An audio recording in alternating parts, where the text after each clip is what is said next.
My name is Cole Walter, 32 years old, an entrepreneur living in New York, where the streets are always bustling like a heartbeat that never stops. My life is a series of busy days, meetings, signing contracts, and late nights sitting alone in my apartment looking out at the city lights. But amidst all of that, there's one person who's always been the center of my world, my mother, Susan. She's the strongest woman I know, but also someone who's sacrificed so much that I sometimes wonder if she even remembers how to live for herself. My mother raised me on her own after my father passed away when I was young. During those tough years, she worked tirelessly, from waitressing at a diner to sewing late into the night, just to give me a home and the chance to get an education. She never complained, but I saw the calluses on her hands, the exhaustion in her eyes when she thought I wasn't paying attention. Now that I have a stable career, I want to give back to her a fraction of what she deserves. A comfortable life filled with joy, free from worries. The idea for a luxurious trip to Europe came to me one autumn evening as I sat in my office looking out the window. It was my mother's 55th birthday, and she called me from her small house in the suburbs of New Jersey. Her voice was as warm as ever, but I detected a hint of sadness, a subtle restraint she tried to hide. "Cole, are you busy?" "I just wanted to hear your voice for a bit," she said, and I felt my heart tighten. I knew she wasn't truly happy. Not completely, not since she remarried Richard 10 years ago. Richard. Just mentioning his name makes me grit my teeth. He's my stepfather, a tall man with a deep voice, always acting like he's the center of every conversation. Richard works in insurance, makes decent money, but to me, he's the embodiment of control and selfishness. He's never hit my mother. I swear if he ever dared, I wouldn't let him get away with it. But he has a way of making her feel small. Subtle jabs, decisions he makes for her, from what she wears to where she's allowed to go. My mother always tells me Richard just has a strong personality, but I see the weariness in her eyes whenever he's around. I decided to give my mother a special gift for her 10th wedding anniversary with Richard, a 3-week luxury trip to Europe through France, Italy, and Switzerland. I wanted her to live like a queen, staying in 5-star hotels, enjoying the finest meals and experiencing the vast world beyond the small house she's been confined to for so many years. But I also knew this trip couldn't exclude Richard because she wouldn't agree to go without him. I gritted my teeth and accepted it, telling myself that as long as she was happy, I could tolerate his presence. "Cole, are you crazy?" my mother shouted over the phone when I told her about the plan. Her voice was a mix of surprise and worry, as if she didn't believe she deserved something so extravagant. "This trip must cost a fortune. I don't need anything, Cole. Save your money for your future." "Mom, this isn't about need," I said, trying to keep my voice calm even though I wanted to scream that she deserved nothing less than the best. "I want you to enjoy life. You've done so much for me. This time, let me take care of you, okay?"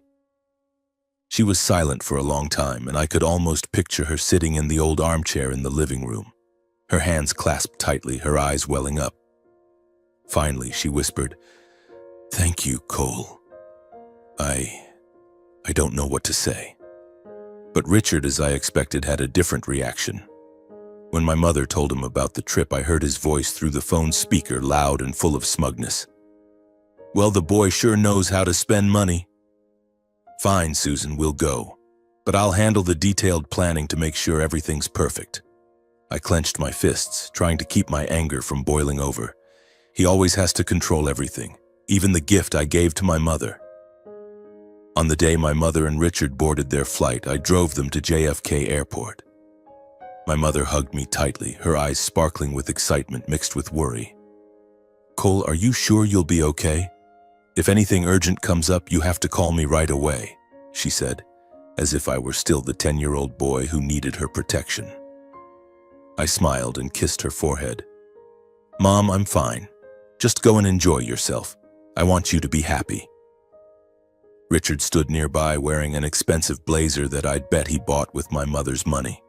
He patted my shoulder, flashing a smile I wanted to wipe off his face.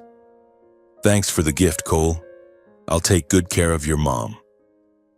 I nodded, but deep inside, a bad feeling began to take root. There was something in Richard's eyes, a smugness, a sense of control, that made me uneasy.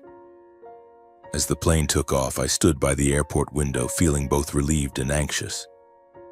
I wanted my mother to have a perfect trip, but deep down I knew Richard wouldn't make things that easy. He wasn't the type to be grateful or appreciative, and I was afraid, deeply afraid, that my gift might unintentionally put my mother in a situation I couldn't control. The first few days, my mother sent me photos and messages full of excitement. One picture showed her standing in front of the Eiffel Tower, her smile radiant but slightly shy. Another was a video she recorded at a small cafe in Florence, where she tried her first espresso and burst out laughing because it was so bitter. "Cole, I never thought I'd see places like this," she texted. "Thank you, my dear son." Those messages warmed my heart, but I noticed she rarely mentioned Richard. When I asked, she only said briefly, "He's enjoying himself. Don't worry." But I couldn't help worrying. One evening, while I was checking emails in my office, my mother called. Her voice was soft, almost a whisper, as if she didn't want anyone to overhear. "Cole, I'm fine, really, but Richard was a bit upset today. He didn't like this town very much."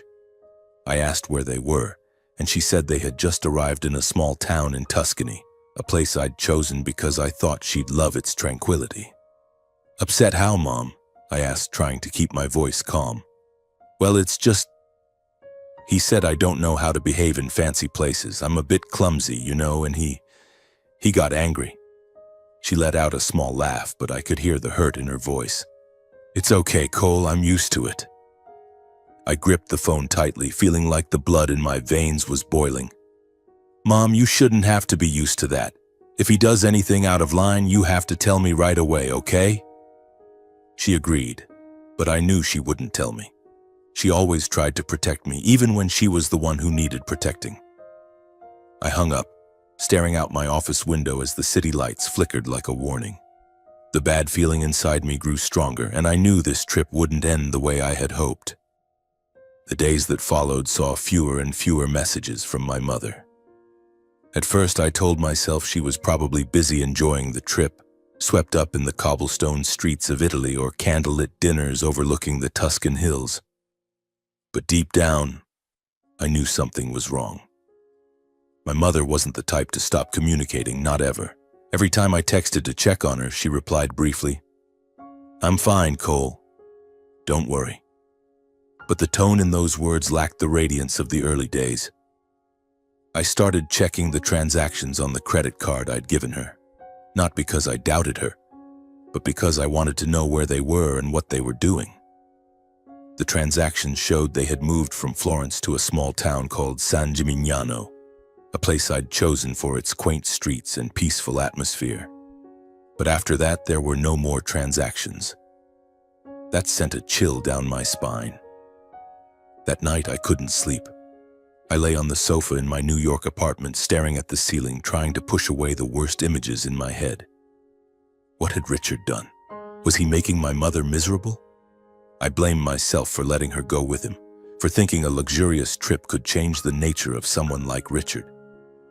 Toward dawn, I dozed off briefly, but my sleep was fitful, filled with dreams of my mother lost in unfamiliar streets. Then my phone rang. The screen showed my mother's name, but the clock read 4 a.m. in New York, around 10 a.m. in Italy. I bolted upright, my heart pounding.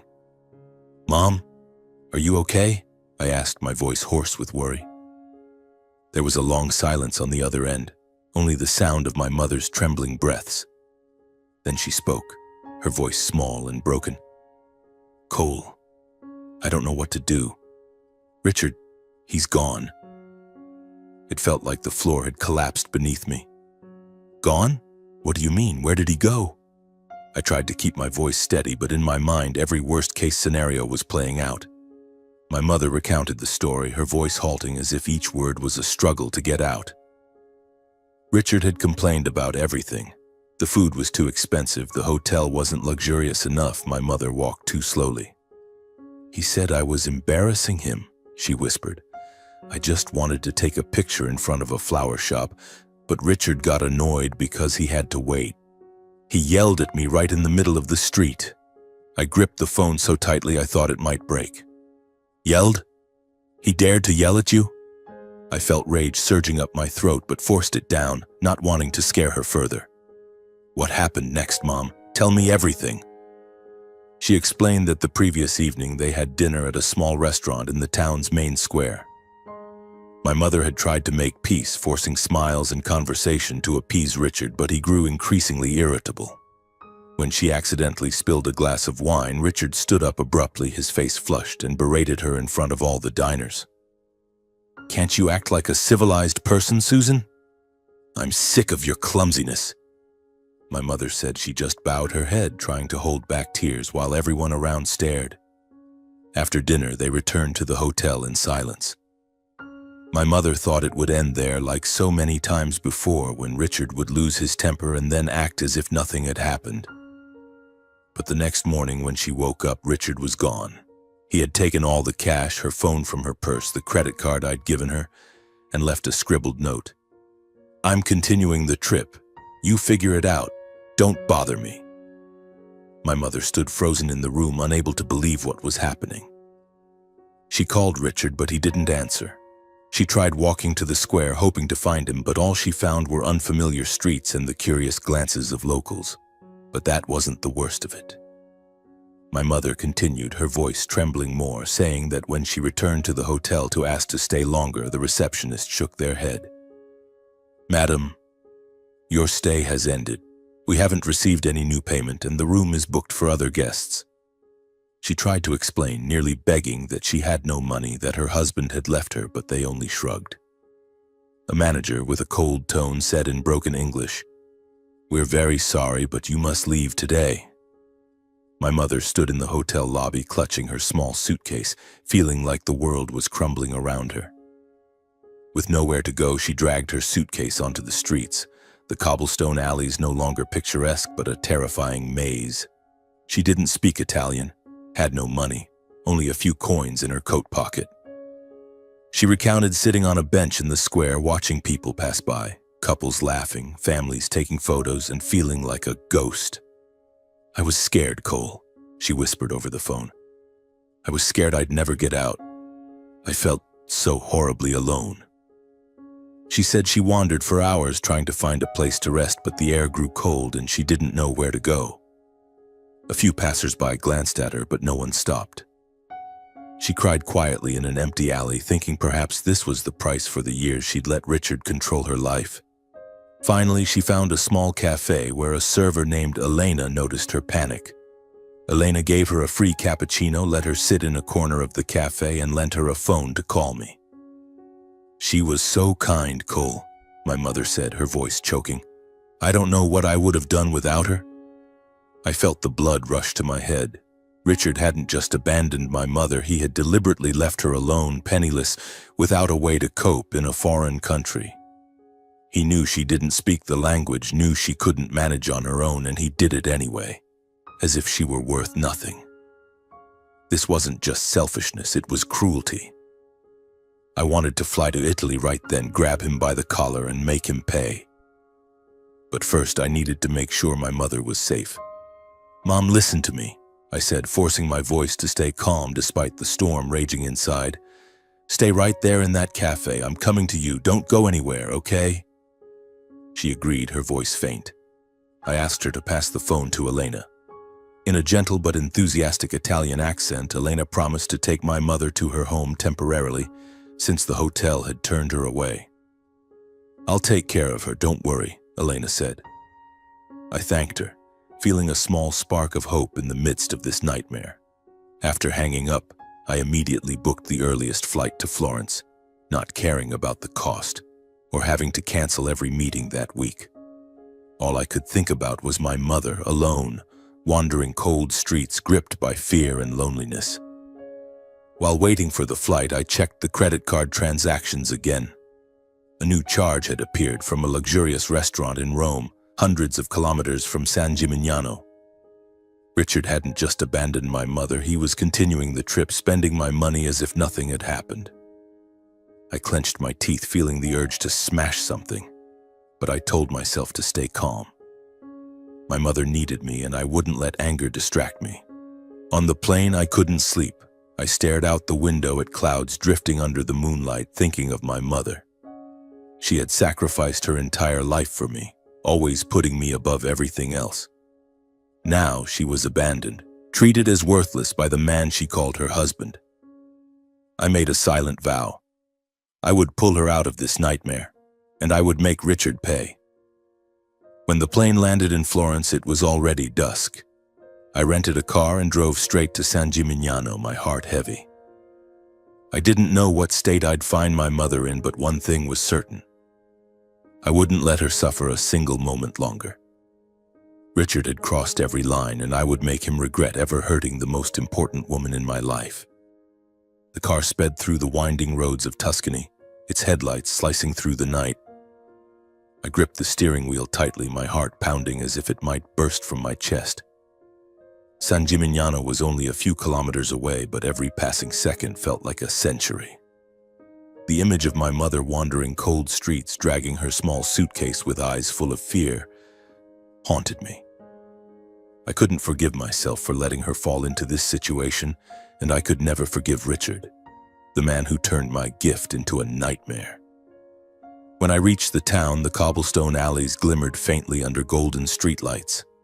San Gimignano was beautiful, like a painting, but now it only evoked despair in me. I called Elena, the kind server who had helped my mother. "I'm at the main square," I said, my voice urgent. "Where's my mom?" "She's at my house," Elena replied, her tone warm but tinged with worry. "She's okay, but you should come right away. She needs you." Elena sent me the address, a small house on the outskirts of town. I drove through narrow roads, my heart heavy. I didn't know what state I'd find my mother in, but I braced myself for the worst. When I knocked, Elena opened the door, offering a gentle smile but with eyes full of concern. "She's in there," she said, pointing to a small room. I stepped inside, and in that moment, everything seemed to freeze. My mother sat in an old armchair, her hands clasped tightly, her silver hair disheveled. She wore the green sweater I'd given her last year, but it was crumpled, as if she'd endured days of hardship in it. Her eyes, usually bright with love for me, were now dulled by exhaustion and pain. "Mom," I called, my voice catching. She looked up, and for a split second her eyes lit up as if she'd found light in the darkness. She stood, stumbling slightly, and I rushed to her, wrapping her in a tight embrace. She broke into sobs, her cries shattering the silence, and I felt my own tears fall. "Cole, you're here," she whispered, her hands clutching me as if afraid I'd disappear. I thought I'd never see you again." "I'm here, Mom," I said, trying to keep my voice steady, though my heart was breaking. "I won't leave you alone again. Never." We stood there, holding each other in Elena's small room in a foreign town, and I felt the deep love between us, the love that had carried us through years of hardship. Elena quietly brought a tray of tea, then left us alone. I sat beside my mother, holding her hand, and listened as she spoke. She told me about the hours wandering the streets, the bone-chilling cold as night fell, the fear that she'd never find a way out. "I thought of you," she said, her voice trembling. "I thought if I gave up, who would be there for you? I couldn't leave you alone, Cole." I squeezed her hand, feeling both pain and pride. My mother was stronger than she realized, even if she didn't see it. "You're never alone," I said. "I'm always here, Mom. Always." I stayed with her that night in Elena's small room. My mother fell asleep in the armchair, and I sat beside her, watching. She looked so fragile, but I knew inside her was a strength even she hadn't recognized. I took out my phone and texted an Italian lawyer I knew through work. I needed someone to help me track Richard, and I needed to ensure my mother was legally protected. Richard had taken my credit card and abandoned my mother in a dangerous situation. This wasn't just personal. It was criminal. The next morning, I took my mother to a new hotel in Florence, a cozy place I'd booked over the phone. She protested, saying she didn't want me to spend more money, but I wouldn't listen. "Mom, this is what I want to do," I said. You deserve to be treated like a queen, not the way Richard treated you." At the hotel, my mother began to regain a bit of her spark. The staff treated her kindly. One receptionist even gave her a small bouquet of flowers, saying she reminded her of her own mother. My mother smiled, the first smile I'd seen since arriving in Italy, and I felt a glimmer of hope. But I knew her journey wasn't over. She needed time to heal, and I needed to act to ensure Richard could never hurt her again. I contacted the lawyer, a middle-aged man named Marco, who had an office in Florence. Marco listened to the story, his brows furrowing as I described Richard's actions. "This is a serious case," he said. "Abandoning someone without means of survival could be considered endangerment. We can pursue legal action, and his unauthorized use of your credit card is another issue." Marco agreed to help me track Richard through the card transactions and work with local police to gather evidence. In the meantime, I stayed by my mother's side, trying to help her rediscover joy. I took her for a walk in Florence to a small cafe by the Arno River. She sat there, watching the river sparkle in the sunlight, and said, "Cole, I never thought I'd see places like this. I've lived too long in Richard's shadow." Her words broke my heart, but also strengthened my resolve. I wanted her not just to survive this nightmare, but to rediscover herself. That night, Marco called. "Cole, I have news," he said. "Richard is in Zurich. He's spent a large amount at a 5-star hotel and a high-end restaurant. We also found a plane ticket. He's planning to fly to Paris tomorrow." "Thank you, Marco," I said. "I'll fly to Zurich. Can you prepare the paperwork so I can confront him?" Marco agreed, and I felt a surge of energy. This wasn't just about seeking justice for my mother. It was about showing Richard he couldn't trample over others without consequences. I turned to my mother, who was sitting on the hotel room sofa, reading a travel book about Italy. "Mom, I have to go to Zurich," I said. "I'm going to find Richard and make him pay. You'll stay here, okay? I'll be back soon." She looked at me, her eyes a mix of worry and resolve. "Cole, be careful," she said. "I don't want to lose you." I knelt down, taking her hands. "You won't lose me, I promise, but I can't let him get away with this."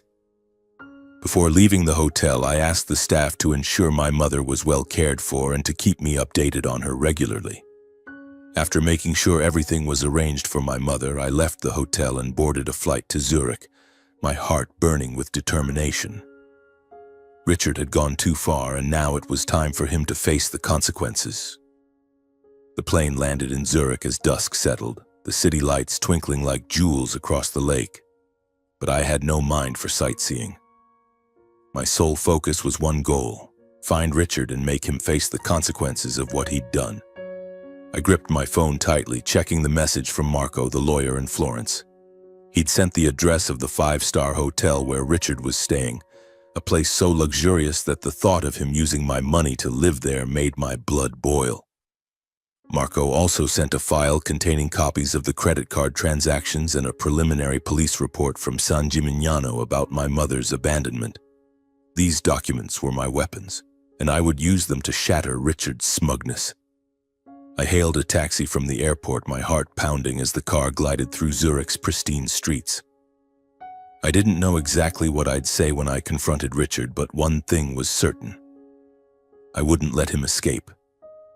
Not after what he'd done to my mother, leaving her alone, penniless, without shelter, while he lived extravagantly like some aristocrat. I clutched the documents in my hand, feeling as if they were burning. The hotel stood in the city center, a magnificent building with a glass facade and crystal chandeliers in the lobby. I walked in, forcing myself to appear calm despite the storm raging inside. The receptionist, a young woman with a professional smile, asked how she could help. "I need to see a guest, Richard Harper," I said, my voice firm. "He's staying here." She checked her computer, then frowned. "Sir, Mr. Harper is currently at the hotel's restaurant. Would you like me to call him out to meet you?" I shook my head. "No, I'll go in myself." I didn't want to give Richard time to prepare, didn't want him to have a chance to slip away. I wanted to see his face when I exposed everything. The restaurant was on the top floor overlooking Lake Zurich, As I entered, soft piano music filled the air, mingling with the laughter and chatter of wealthy patrons. I scanned the room, and then I saw him. Richard, seated at a table near the window, dressed in an expensive suit, laughing with a group of strangers, probably new travel acquaintances. The table was adorned with sparkling wine glasses and plates of food that looked more expensive than a month's salary for some. He appeared to be enjoying life, without a care, without a shred of remorse. I approached, each step like a hammer, striking the anger within me. Richard looked up as I neared, and for a moment I saw surprise flicker in his eyes, quickly replaced by his familiar smug smile. "Cole," he boomed as if greeting an old friend, "what are you doing here? Sit down, let me get you a glass of wine." I didn't sit. I stood there, locking eyes with him, feeling the urge to wipe that smile off his face. "I'm not here for wine, Richard," I said, my voice ice cold. "I'm here to talk about my mother. About how you abandoned her in San Gimignano with no money, no place to go, while you spend my money living like a king here." The table fell silent. Richard's companions glanced at me, then at him, their eyes filled with curiosity and unease.